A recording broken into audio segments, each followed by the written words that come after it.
माता लक्ष्मी को सबसे ज्यादा प्रिय प्रसाद कौन कौन सा होता है? जल्दी बोलो जरा, जल्दी से बताओ।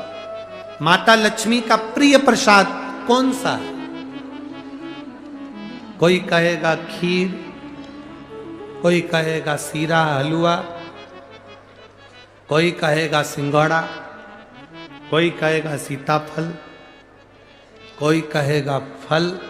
पर माता लक्ष्मी के लिए सर्वश्रेष्ठ अगर कोई पकवान है, माता लक्ष्मी के लिए अगर सर्वश्रेष्ठ यदि कोई भोग है, अगर कोई ने लक्ष्मी जी को शहद का यदि भोग लगाया है तो उसके घर में कभी गरीबी नहीं आ सकती, वो उन्नति की ओर बढ़ता है। बहुत कम लोग होते हैं जो लक्ष्मी जी को शहद का भोग लगाते हैं। मेरे हिसाब से तो यहाँ भी जितने बैठे होंगे इसमें भी कुछ ही होंगे गिने चुने जो लक्ष्मी जी को शहद का भोग लगाते है। कोई है शहद का जो भोग लगाते लक्ष्मी जी को? तो लक्ष्मी जी को शहद का भोग लगाते। लक्ष्मी को शहद की प्रियता, मधु की प्रियता। के घर में संपदा की कमी होती है, जिसके घर में कर्जा बढ़ जाता है, लक्ष्मी नहीं आती, बहुत टेंशन की जिंदगी जीता है मनुष्य, व्यापार चल नहीं रहा, बहुत तकलीफ का जीवन चल रहा होता है, तो आज भी नियम है महाराज, आज भी नियम कि सोमवार शुक्रवार ये 2 बार ऐसे हैं, इन 2 बार को यदि कटोरी में थोड़ा सा शहद रखकर, मधु रखकर यदि लक्ष्मी जी का स्मरण किया जाए और माता लक्ष्मी जी का स्मरण कर कर एक लाल पुष्प उस कटोरी के सम्मुख में माता लक्ष्मी का नाम लेकर रखा जाए और बाद में वही शहद, वही मधु और वही पुष्प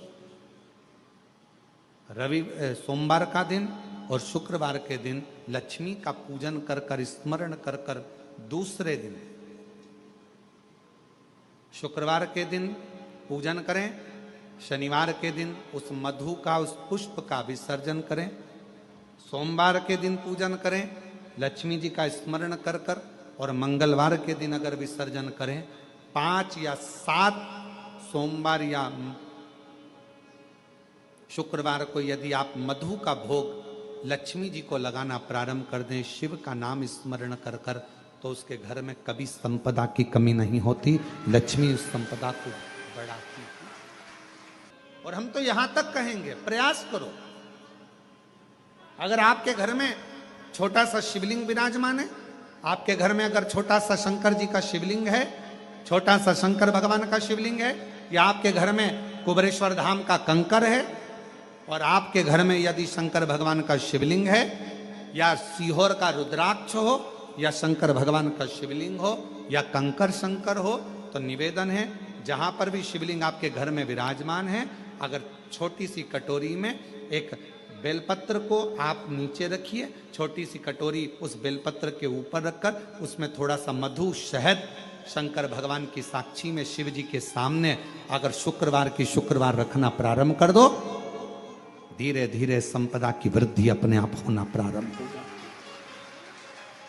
मधु, देवी भागवत का यह प्रसंग है, 6ठे स्कंद का 16वां और 17वां अध्याय देवी भागवत का वर्णन करता है। मां लक्ष्मी पृथ्वी पर आ गई, रात्रि को देखा कहीं स्थान नहीं, एक बूढ़ी के स्थान पर, बूढ़ी के दरवाजे पर जाकर विनय करी, शहद मधु पाने को मिला, वर दे दिया, मैं तुझे वर देती हूं, तेरे घर में कभी संपदा की कमी नहीं आई। तूने मुझे मधु दिया है, तूने मुझे शहद दिया है। 56 भोग दीपावली के दिन माता लक्ष्मी को लोग लगाते हैं, ढेरों सारा गुजिया, पपड़िया, बर्फी, चक्की, मठरी, खाजे, पपड़िया सब लक्ष्मी जी को भोग लगाते हैं। पर यदि एक पान के पत्ते पर भी एक बूंद अगर शहद का दीपावली के दिन अगर रात्रि को भी लक्ष्मी को भोग लगा दिया जाए तो कभी संपदा कम नहीं, कभी संपदा। एक बूंद मधु का, शहद का यदि सामने रखा जाए, लक्ष्मी जी के भोग लगाया जाए, तो संपदा की कमी नहीं आ सकती, क्योंकि मां वर देती। दोपहर के बाद में तोड़ी गई बेलपत्र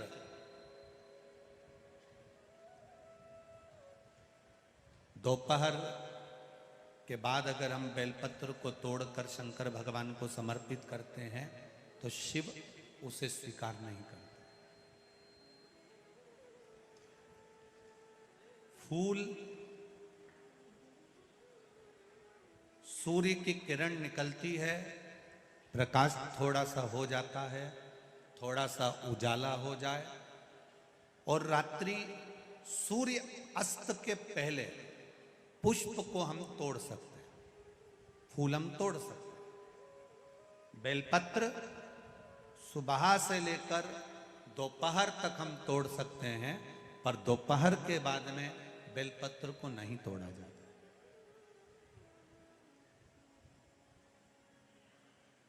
चतुर्थी, अष्टमी, नवमी, द्वादशी, चतुर्दशी, अमावस्या, पूर्णिमा, संक्रांति, ये ऐसे पर्व हैं जिस दिन बेलपत्र को नहीं तोड़ा जाता। चतुर्थी, अष्टमी, नवमी, द्वादशी, चतुर्दशी, अमावस्या, पूर्णिमा, संक्रांति, ये वो पर्व है जिस पर बेलपत्र को नहीं तोड़ा जाता। पुरानी बेलपत्र 1 महीने पुरानी भी रखी है। पुरानी बेलपत्र मंदिर के बाहर भी अगर निर्माल्य में उतरी हुई बेलपत्र किसी डलिया में पड़ी है, बहुत सारी बेलपत्र अगर किसी ने ले जाकर निर्माल्य को कहीं ले जाकर पटक भी दिया है मंदिर के कोने में, वहां से बेलपत्र उठा लो, उसको धो लो, साफ कर लो, वापिस ले जाकर महादेव को चढ़ा दो, वो स्वीकार कर लो।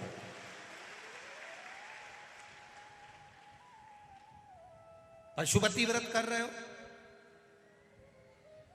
चतुर्थी पड़ गई, अष्टमी पड़ गई, द्वादशी पड़ गई, बच्चों से मत कहो कि बेलपत्र तोड़ कर लाओ। बच्चों से कहो जाओ शंकर जी के मंदिर में कहीं डलिया में कहीं एक आध 2 बेलपत्र भी, 1 बेलपत्र भी अगर कहीं साइड में पड़ी हो, उसको उठा लाओ, धो, बाबा के थाली में रख लो और पशुपति व्रत पर भी चढ़ा दो। दोपहर के बाद में पूजन करने जा रहे हो, बेलपत्र दोपहर के बाद ना तोड़वाइए। फूल सुबह प्रकाश होने से लेकर रात्रि को, शाम को जब सूर्यास्त हो उसके पहले फूल आप तोड़ लो, मना नहीं है, दिन भर का समय आपके पास है, पर रात्रि में फूल नहीं तोड़ा जाता। शंकर भगवान पर समर्पित कोई प्रसाद शिव जी को चढ़ाया गया, कोई प्रसाद रात भर नहीं रखना चाहिए। आप लोग तो संकट सोमवार अगर किसी ने करे हों, किसी ने करे संकट सोमवार या 16 सोमवार, हाथ उठाओ, किस किस ने करे हैं, पहले करें आप लोगों ने, रखो। जो लोग 16 सोमवार करे हुए होते हैं, संकट सोमवार करे हुए होते हैं, उनको मालूम होता है, उनके स्मरण में रहता है कि संकट सोमवार का जो प्रसाद होता है उसको रात भर नहीं रखते। उसका कारण स्कंद पुराण में भी कहा गया, उसका कारण शिव महापुराण में भी वर्णन किया गया। शंकर भगवान का प्रसाद,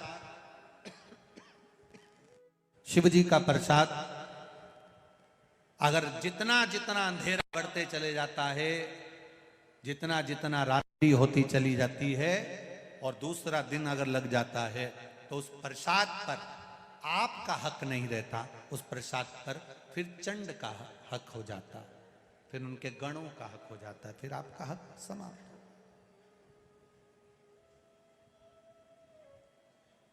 तीसरी बात का स्मरण करिएगा, एक तो बेलपत्र दोपहर के बाद ना तोड़िए, दूसरा पुष्प रात में ना तोड़िए, तीसरा चतुर्थी, अष्टमी, नवमी, द्वादशी, अमावस्या, पूर्णिमा, चतुर्दशी, संक्रांति, इस पर बेलपत्र ना तोड़िए।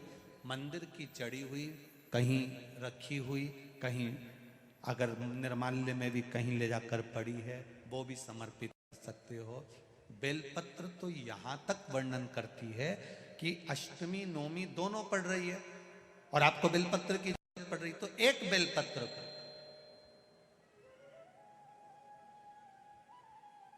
आप एक बेलपत्र को या तो वस्त्र में संजो कर रख लो, रख सकते हो, संभाल के रख लो, ना बने तो तुम्हारी जो पाठ पढ़ने की पुस्तिका होती है, जिसको तुम भजन गा लेती हो, पढ़ लेती हो, राम रक्षा स्तोत्र, हनुमान चालीसा, गोवर्धन चालीसा, जो पढ़ लेती हो, उसी में रख लिया और वही बेलपत्र वापिस हमको प्राप्त हो गई। हमने वही शिव जी को वापिस चढ़ा दी और उससे हमको फल की अनुभूति प्राप्त हो गई। भागवत जी में लिखा है, शिव महापुराण में लिखा है, जग में रहो तो ऐसे रहो जैसे जल में कमल का फूल रहे।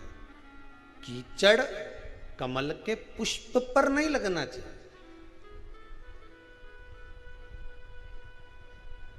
कीचड़ अगर कमल के पुष्प पर लगेगा तो श्रेष्ठ होगा क्या? नहीं।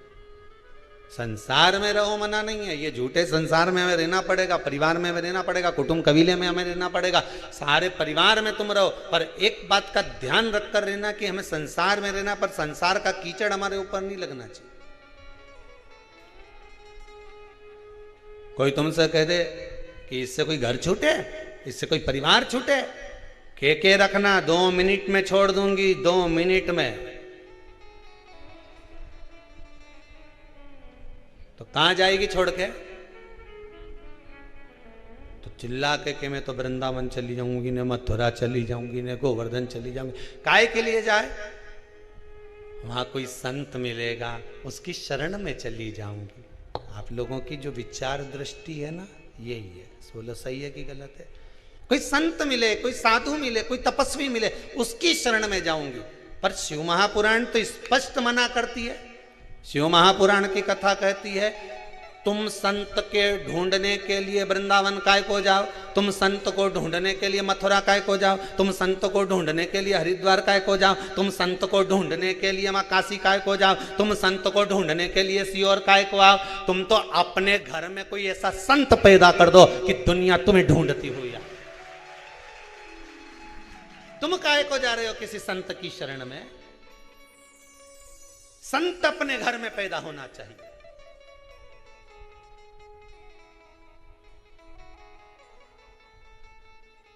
जिसको देखो रोती रोती एक ही बात कि मैं तो किसी संत की शरण चली जाऊं। काय को जाए? शिव पुराण तो कह रही घर में संत पैदा होना चाहिए, सब प्रयास करो। 25-50 लोगों को बिठा कर देखना, बात करके देखना, और साहब तुम्हारा कितना बच्चा? तो क्या हमारा 2-3 बच्चा। अच्छा, तुम्हारा कितना बच्चा? क्या हमारा 2, कोई क्या हमारा 1। कभी से पूछो छोरी कहीं कर रही है? बस मन है मेरा, मैं उसको डॉक्टर बनाना चाहती। हो, उससे पूछा तुम? बस मैंने तो सीए की पढ़ाई में लगा दिया उसको, सीए बनाना चाहूँ। कोई तुमसे पूछे तो तुम क्या जवाब दोगे? बोलते जाओ मैं सीए बनाना चाहूँ, कोई कि मैं इंजीनियर बनाना चाहूँ। 50 लोगों को क्या, पूरी पृथ्वी के लोगों को बिठा कर देख लेना, 50 रिश्तेदारों को बिठा कर देख लेना, एक ही बात के, कोई कि मैं इंजीनियर बनाना चाहूँ, कोई कि मैं डॉक्टर बनाना चाहूँ, कोई कि मैं अपनी छोरी के कलेक्टर बनाना चाहूँ। पर आज तक किसी के मुंडा से नहीं निकला कि मैं इसको सावित्री और सीता बनाना चाहूँ।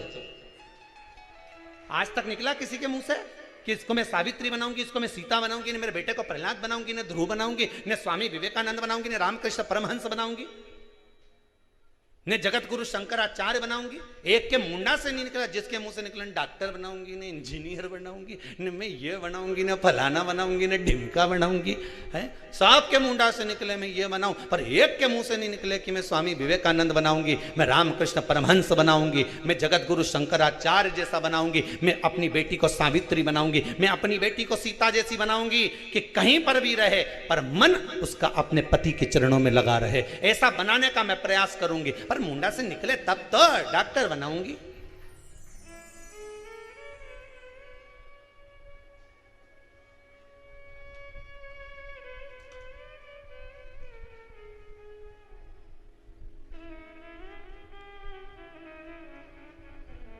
सबको धन दिख रहा है, इंजीनियर बनेगा मेरा बेटा तो खूब जम के बोलो कमाएगा, डॉक्टर बनेगी मेरी बेटी खूब कमाएगी, सीए बनेगा मेरा बेटा खूब कमाएगा। ये बनेगा तो खूब कमाएगा। एक दिन कलम और कटार दोनों में लड़ाई हो गई। कटार ने कलम से कहा कि कलम गजब की है रे तू, मैं तो साल 2 साल में एक बार लोगों को काटूं, पर तू गजब करे, रोज काटती फिरे। कलम रोज ना जाने कितनों को काट देती है। जिसकी पास धन नहीं, संपदा नहीं, वैभव नहीं, किसी के यहां गए, साहब देखना मेरी तबीयत खराब है, कलम ने लिख दिया जाओ ये जांच कराओ, कटा कि नहीं कटा? जरा सा सिग्नेचर करा, टेंडर पास, कटा कि नहीं कटा? कटार तो केवल साल भर में 6 महीने में एक बार काटती है, पर कलम तो रोज सुबह से लेकर शाम तक काटती रहती है, ना जाने कितनों को काटती है, कितनों को। दोनों में विवाद, दोनों में लड़ाई चल रही है।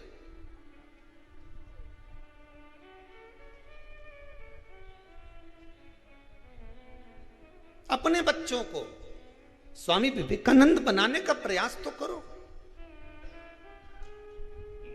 हम फिर निवेदन करेंगे, बच्चों को डॉक्टर बनाओ, इंजीनियर बनाओ, सीए बनाओ, कलेक्टर बनाओ, एसपी बनाओ, डीएसपी बनाओ, तुम्हारी मर्जी, पड़े छोरा के मंत्री संतरी कलंतरी जो बनाना हो सब बनाओ, पर निवेदन है अपने बच्चों को सबसे पहले संस्कारवान बनाओ। बेटा डॉक्टर बन जाएगा, क्लिनिक छोड़ कर नहीं आएगा, ने डोकरी तड़प तड़प के मर जाएगी, पड़ोसी का बेटा उन संभालेगा।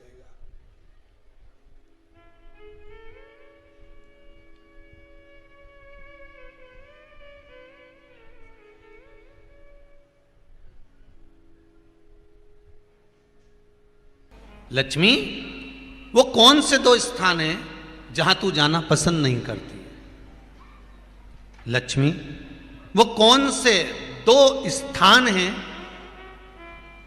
जो व्यक्ति धारण करता है तो उस व्यक्ति के पास में से 2 साल में, 4 साल में, 6 साल में, 8 साल में तो रुष्ट होकर चली जाती है? वो स्थान कौन से हैं? तो 2 स्थान माता लक्ष्मी ने बताए हैं। पहला, फूटे हुए बर्तन में भोजन करना।